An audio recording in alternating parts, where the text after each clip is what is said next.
நம்ம நாட்டில் பண்டிகை காலங்கள் விசேட தினங்கள்ல விபத்துக்கள் ஏற்படுறது ஒரு சர்வ சாதாரணமான விடயமாயித்து யாது ஊரே யாவரும் கேளிர்.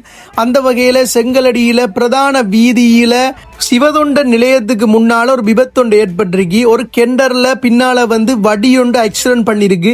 ஆனால் 2 பேரும் அவங்களோட தரப்பு நியாயங்களை சொல்கிறாங்க. கெண்டர்காரால் சொல்கிறாரு நீங்கள் தான் பின்னால் இடிச்சண்டு, வடிகாராக்கள் சொல்கிறாங்க நீங்கள் சிக்னல் போடாமல் வெட்டினது, அதனால தான் பின்னால் நாங்கள் ஆக்சிடென்ட் பண்ண வேண்டியது ஆயிடுத்துண்டு.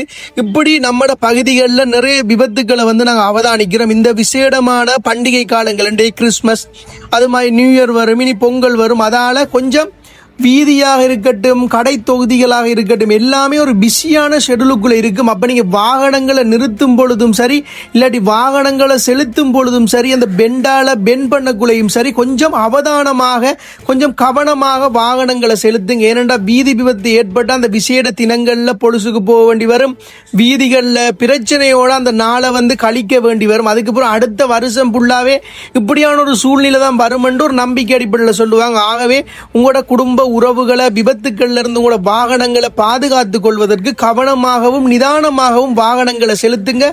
வீழ்வது நாமாயினும் வாழ்வது தமிழாகட்டும். கட்டாயம் இந்த காணொலியை பகிர்ந்து விடுங்க. நன்றி.